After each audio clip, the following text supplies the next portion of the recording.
इस कैंप का जो ऑनर है वो है प्रॉपर नशेड़ी।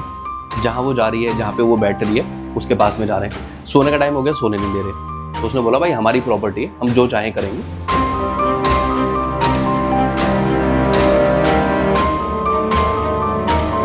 तो सबसे पहले वीडियो के स्टार्ट में ही मैं आपको बता देता हूँ कि पहले मैं आपको बताऊंगा रूट प्लान कि आपको कैसे अपना ट्रियून का ट्रैक करना है, और उसके बाद में मैं अपना जो एक्सपीरियंस है, जो मेरे साथ में जो इंसिडेंट हुआ वो मैं आपके साथ शेयर करूँगा। और अगर आपको वो ऊपर के रिव्यू जानने हैं कि किस तरीके का रहता है ऊपर, तो आप नीचे कहीं मैं टाइम स्टैम्प डाल दूंगा, आप डायरेक्टली उस टाइम पे स्किप करके वो एक्सपीरियंस सुन सकते हैं।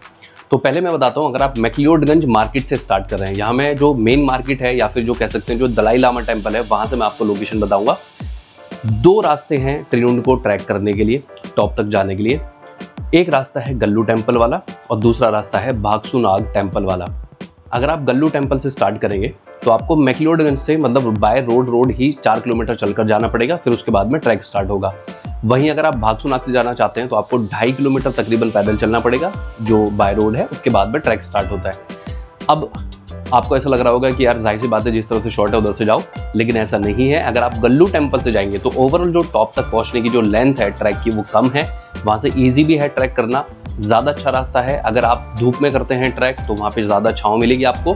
वहीं दूसरी तरफ अगर आप भागसूनाग से जाते हैं तो भागसूनाग से ट्रैक लंबा है थोड़ा। अगर हम लोग कंपेयर करते हैं दोनों रास्तों में तो भागसूनाग से टफ है। अगर आप सनी डे में वहाँ ट्रैक करेंगे तो आपको पूरा जो सनलाइट है उसमें जलना पड़ेगा। तो ये डिफरेंस है दोनों में कि स्टार्टिंग पॉइंट ज़रूर जो मार्केट है वहाँ से दूर है गल्लू टेम्पल वाला, लेकिन ओवरऑल जो रास्ता है वो गल्लू टेम्पल वाला ज़्यादा ईजी है।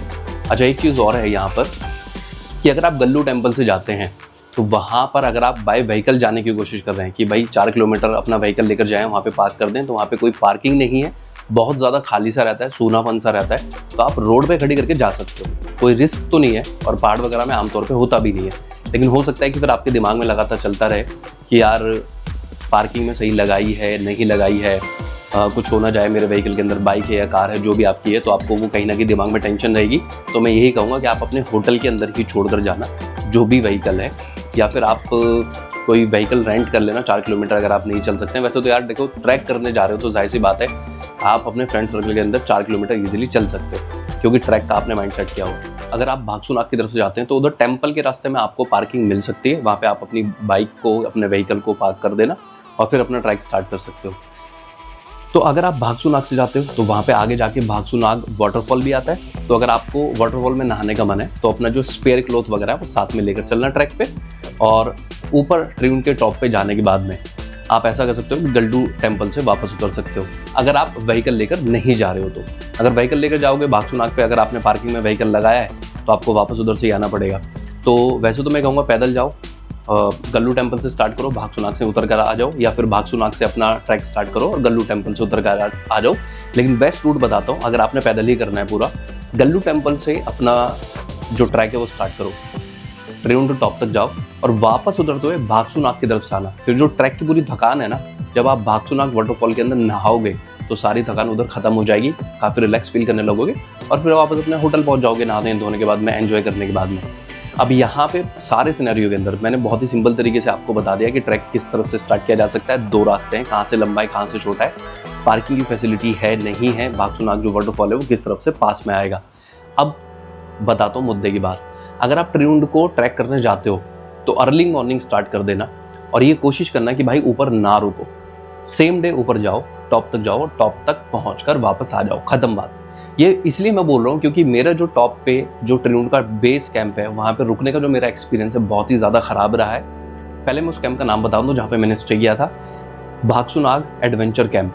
अब भाई यहाँ पे मैं आपको बताता हूँ, ये लोग टेंट भी प्रोवाइड करते हैं, इनका जो अगर बारिश वगैरह हो रही है तो अंदर भी आप सो सकते हो, लेकिन इतने ज़्यादा ख़राब हालात हैं अंदर। फैसिलिटी की मैं बात नहीं कर रहा, जब आप वहाँ पहुँचोगे आपसे बोलेंगे 1000 रुपीज़, 1200 रुपीज़ या 800 जो भी है, सीज़न का हिसाब है, आप उस पर मान भी जाएंगे। आपको बोलेंगे कि भाई रात में हम आपको खाना देंगे और खाने के अंदर आपको 2 सब्जी देंगे, दाल देंगे, चावल देंगे, चपाती देंगे। फिर सुबह का बोल देंगे, फिर सुबह ब्रेकफास्ट के अंदर हम आलू पराठे देंगे, चाय देंगे, या फिर बोल देंगे कि भाई हम आपको पूरी और आलू की सब्जी देंगे, साथ में चाय देंगे। लेकिन भाई इस कैंप का जो ऑनर है वो है प्रॉपर नशेड़ी, शराब पीता रहेगा लगातार। खाने का आप बार बार बोलोगे भाई डिनर बना दो बना दो बना दो, क्योंकि आप गए हो भाई पूरा ट्रैक करके, आपको खाना खाना है और सुकून से सोना है। ये बंदा नशे में ही रहेगा, खाना सही से बनाकर नहीं देगा, आपको हाथ से दाल चावल पकड़ा देगा कि खाओ और सो जाओ, और सुबह उठ के साफ मना कर देगा कि भाई है ही नहीं नाश्ता वगैरह, कहाँ से बनाया, चाय पकड़ो और खाना है तो बिस्किट वगैरह साथ में खा लो लेकर। तो ये तो बहुत ही, मैं कह रहा हूँ कि मेरे साथ में जो इंसिडेंट हुआ ये बहुत कम है। आप इतने ख़राब एक्सपीरियंस के साथ में भी वापस लौट सकते हैं आराम से। मैंने जब ट्रैक स्टार्ट किया था, तो यहाँ मैं लिंक में ऊपर वीडियो दे दूँगा जहाँ मेरे ट्रैक की वीडियो है। तो मेरे साथ में थी एलीचे। अब एलीचे के साथ में क्या हुआ कि रात के टाइम पे जब उस कैंप वाले ने नशे करने स्टार्ट किए, नशे वो शाम से ही कर रहा था, लेकिन रात को 9 बजे आके उसके फ्रेंड्स वगैरह आ गए और सब ने साथ में बैठ के शराब पीना स्टार्ट कर दिया। साथ में जो स्टफ वगैरह होता है उसको फूकना शुरू कर दिया उन लोगों ने। अब हुआ क्या कि ये लोग अप्रोच कर रहे थे बार बार नशे के अंदर एलीचे को, जहाँ वो जा रही है, जहाँ पे वो बैठ रही है उसके पास में जा रहे हैं। सोने का टाइम हो गया, सोने नहीं दे रहे। रात को 11 बजे चले गए सब, थोड़ा बहुत करने पे कि चलो ठीक है भाई रात के 11 बजे आप लोग चले जाओ, हमें आराम करने दो। बाहर क्योंकि बारिश हो रही थी, हम बाहर जा नहीं सकते थे, हम लोग वहाँ पे रुके थे जो खाने की जगह होती है, और हमारी यही डिसाइड हुआ था कि खाने वाली जगह पे हम रात को सोएंगे। वहाँ पे बिस्तर वगैरह ऑलरेडी लगे हुए थे कि यहाँ पे हम सो जाएंगे, और बाहर क्योंकि बारिश हो रही है तो कैंप वगैरह में रुकने का कोई फ़ायदा नहीं है। जो टेंट वगैरह थे उसमें हम लोग नहीं स्टे कर सकते थे, बहुत ज़्यादा तेज़ बारिश थी, साथ में ओले वगैरह गिर रहे थे। तो अब जब हम रात में उधर सो रहे हैं, 11 बजे वो लोग चले जाते हैं और थोड़े टाइम में वापस आ जाते हैं कि भाई हमें तो और शराब पीनी है। तो यहाँ पर आकर मैंने बोला कि भाई आपने ना यहाँ हम लोगों को रोका हुआ है, भाई आप हमारी नींद खराब कर रहे हो। तो उसने बोला भाई हमारी प्रॉपर्टी है, हम जो चाहें करेंगे, तुम्हें अगर दिक्कत हो रही है तो तुम बाहर चले जाओ। अब रात में 11:30 बजे के आसपास का ये इंसिडेंट है, बाहर जा नहीं सकते। 6 लोग हमारे साथ बराबर में बैठ के शराब पी रहे, और सबसे बड़ी दिक्कत वाली बात यह है कि उन्हें एलीचे से बात करनी है। जहाँ पे एलीचे बैठी हुई है, जहाँ पे वो लेटी हुई, उधर जाना है, उधर बैठना है। ये थी सबसे प्रॉब्लमेटिक बात। तो काइंड ऑफ बहस हो गई वहाँ पे।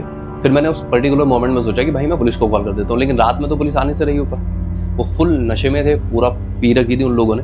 तो ये रहा बहुत ही ज़्यादा ख़राब एक्सपीरियंस। एट लास्ट मैं बोल नहीं सकता था डायरेक्टली क्योंकि सारे लोग बैठे हुए थे, तो मैंने मैसेज किया एलिशे को कि एक काम करो, तुम ऐसे एक्टिंग करो कि जैसे तुम सो रही हो। अगर तुम ऐसे एक्टिंग करोगे तो ये लोग चले जाएंगे। जब उसने सोने की एक्टिंग की, अब वो सोचो कि यार उस लड़की पे क्या बीत रही होगी, क्या उसके दिमाग में सारा कुछ चल रहा होगा उस टाइम तक कि वो बंदे बैठे हुए हैं वहाँ पे शराब पी रहे हैं, उनका फोकस उस पर ही है और वो सोने की एक्टिंग कर रही है। तकरीबन आधा घंटा उसने एक्टिंग की होगी। उन्हें समझा बुझा के लोगों को बाहर भेजा। उन्हें जब लगा कि वो सो गई है तो वो चले गए 12 बजे के आसपास रात में शायद। अब मुझे भी ऐसा लगा था एक बार को तो कि शायद एलिशा सो चुकी है, लेकिन जब वो चले गए तब उसने पूछा कि सब कुछ ठीक है, क्या बात हुई, क्या रहा, क्योंकि उसे हिंदी समझ नहीं आती। सारा कुछ मैंने फिर बताया। तो यहाँ पे बहुत बड़ी दिक्कत हुई कि अगर आप भाई अपने किसी फ्रेंड के साथ में, किसी फीमेल फ्रेंड के साथ में अगर आप ट्रैक कर रहे हैं और इस तरह का इंसिडेंट आपके साथ होता है, हम लोग तो चलो जैसे तैसे हमारा सारा निपट गया वहाँ मामला, लेकिन थोड़ा भी अगर चीज़ें ऊपर नीचे हो जाती हैं तो सिनेरियो बहुत ख़राब हो सकता है। तो ये बहुत ख़राब एक्सपीरियंस इसलिए रहा क्योंकि जिस एडवेंचर कैंप में मैं रुका हुआ था, भागसुनाग एडवेंचर कैंप में, उसके ऑनर के साथ साथ बाकी आसपास के जो ऑनर थे वो भी वहीं पर बैठकर शराब पी रहे थे। तो मुझे सीधे सीधे तौर पर एक चीज़ समझ आई यहाँ पर कि आसपास के लोग भी ख़राब हैं। तो वहाँ पे जो भी उनकी लोकेलिटी है, मैं सबको नहीं कह रहा क्योंकि ऐसा नहीं है कि वहाँ पे सिर्फ 6 ही एडवेंचर कैंप है, एडवेंचर कैंप इससे ज़्यादा है तो लोग अच्छे भी होंगे, लेकिन जो मेरा एक्सपीरियंस रहा है वो बहुत ख़राब रहा है। और साथ में मैं आपको आई बटन के अंदर अपना ट्रियून ट्रैक का वीडियो का लिंक दे रहा हूँ, उसके नीचे आप कमेंट चेक कर लेना। किसी एक और फीमेल का वहाँ पे कमेंट आया हुआ है कि हमारे साथ भी 3 दिन पहले इसी तरीके का इंसिडेंट हुआ, हमारा एक्सपीरियंस भी बहुत ख़राब रहा और उन्होंने हमें ब्रेकफास्ट टाइम पे नहीं दिया। तो उनका एक्सपीरियंस तो सिर्फ खाना टाइम पे नहीं लिया इस वजह से ख़राब है, लेकिन ओवरऑल जो सिनेरियो मैं बता रहा हूँ इस तरह के सिनेरियो बहुत ज़्यादा ख़राब होते हैं। इस वीडियो को बनाने का मकसद यही था कि आप स्पेशली उस एडवेंचर कैंप में तो बिल्कुल ना जाएँ। दूसरा यार कोशिश करना अर्ली मॉर्निंग स्टार्ट कर दो, वहाँ पे रात में ना रुकना पड़े, दोपहर तक वहाँ पहुँचो, उधर रुको और उसके बाद में आ जाओ। वैसे भी जो ट्रियून ट्रैक है वहाँ से आपको सनसेट और सनराइज़ जैसे नज़ारे तो दिखाई नहीं देते हैं, तो आप क्या करोगे उधर शाम में रुक के। शाम में रुकने का फ़ायदा ये तब है कि भाई हम ऊपर से सनसेट होते देखेंगे या फिर सनराइज़ होते हुए देखेंगे सुबह उठ के, तो वो कुछ तो आप एंजॉय नहीं करने वाले हो। साथ ही एक चीज़ और बता देता हूँ, मानसून के सीज़न के अंदर अगर बारिश का टाइम है आप ऊपर जाएंगे तो आपको कुछ नज़ारे भी नहीं नज़र आने वाले हैं, लेकिन हाँ भाई वो एक चीज़ होती है हम लोगों के अंदर कि ट्रैक करना है तो करना है। तो वो वाली एक जो आपकी फीलिंग है कि आपने ट्रैक करना है तो आप कर लेना ट्रैक, उसके लिए मैं मना नहीं कर रहा हूँ, लेकिन कोशिश करना है कि रात में उधर ना रुको। और अगर रात में रुकना भी पड़ रहा है तो स्पेशली जिस वीडियो के अंदर जिसको मैं बता रहा हूँ, जो नाम है भागसुनाग एडवेंचर कैंप, उसके अंदर बिल्कुल मत रुकना, उसके अलावा कहीं भी रुक जाना। और मैं फिर भी थोड़ा सा बता देता हूँ यहाँ से कि जब अगर आप भागसूनाग टेम्पल की तरफ से अपना ट्रैक स्टार्ट करते हैं, ऊपर जब आप जाएंगे बेस कैंप के पास में जहाँ ऊपर ट्राई कलर लगा हुआ है, तो ट्राई कलर के पास से जब आप देखेंगे तो 2 एडवेंचर कैंप आपको स्पेशली देखेंगे, थोड़ा नीचे थोड़ा ऊपर। जो ऊपर वाली साइड में वो भागसूनाग एडवेंचर कैंप है, जाकर भी वहाँ नाम पता कर सकते हैं कि यही है। तो भाई उसमें तो बिल्कुल मत जाना, बहुत ख़राब एक्सपीरियंस रहा है मेरा तो भाई हम लोगों ने जो स्टे किया हुआ है वो इस वाले कैंप के अंदर स्टे किया हुआ है। जब आप आएंगे इस तरफ से तो सामने की तरफ ही आपको ये वाला कैंप दिखाई दी जाएगा। हम लोग यहाँ पे स्टे कर रहे हैं, बाहर भी आप स्टे कर सकते हैं, अंदर भी जगह है। हम लोग अंदर सोएंगे क्योंकि आज रेनी कंडीशन है, बारिश लगातार हो रही है। एलिशे यहाँ पर है, शूट कर रही है चीज़ों को। ये जो वीडियो यार, इस वीडियो में सिर्फ इतना ही। जल्दी मुलाकात करता हूँ आपसे दूसरी वीडियो में कुछ और मौज मस्ती करते हुए।